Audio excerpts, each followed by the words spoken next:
Hello, this is John from caveofprogramming.com, and this is a tutorial on selecting rows in tables and getting selected rows. So it's actually possible to select multiple rows in JTables, but we're not going to look at that in this tutorial. In this tutorial we're just going to look at selecting one table row.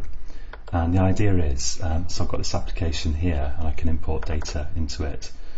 And I've got this pop-up menu which appears if I right click on the table, and when I right click the table I want to select the table row that's directly underneath the mouse here. So to do that, in the last tutorial I added a mouse listener to my table, and when I click the right mouse button I actually want to select the relevant table row. In fact, we can make it so that the table row is selected if the mouse is clicked at all.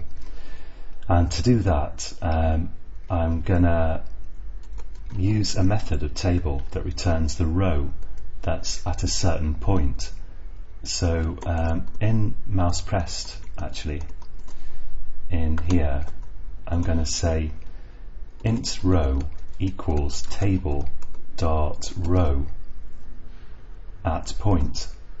And row at point gives me the table row that's at a particular point, and to get the point that the mouse is at I'm just going to use a method of this mouse event here and say e.getPoint,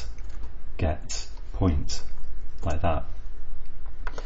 And now to check that works I can just do a sysout here on my row, and if I run this, let's import some data and right click, we can see down here in the console pane that I'm getting a number that represents the row of the row underneath where I click the mouse, which is exactly what I want.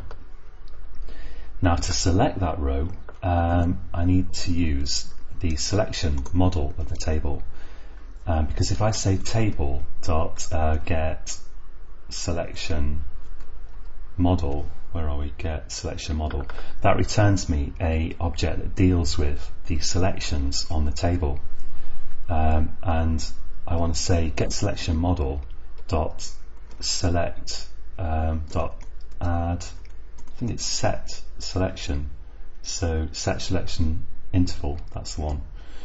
So with set selection interval you can select rows in your table, starting at this row and finishing at this row, and I'm just going to select one row here, so I just want to start at the row that's under my mouse, so I want to finish at that row as well. So if I run that now and import some data, then we can select the row under the mouse, which is very nice. Now the next step here is when I select this menu item delete row, I want to get the selected row from the table so that then I can delete it. And to do that I'm going to first add an action listener to my remove item in my pop-up menu. So I'll say remove item.add action listener, and new action listener, I'll use an anonymous class in here again, and put the brackets in there, and let's add the import. Then if I click on this error I can go to add unimplemented methods and just maximize the editor here and get rid of some extra lines. And now I can say int row equals table dot get selection model again, get selection model. In fact, actually I could just use get selected row in this case, which will be simplest. And then to check I just do sysout here row, and now, so I got rid of the other sysout, so now if I run this, in fact let's minimize the editor, show the console. So if I run this, do Control I, import some data, then I right click and go to delete row. Hey presto, in the console down there you can see that it's outputting the selected row of the table. Now in the next tutorial we're going to look at deleting rows from this table, So join me again then, and until next time, happy coding.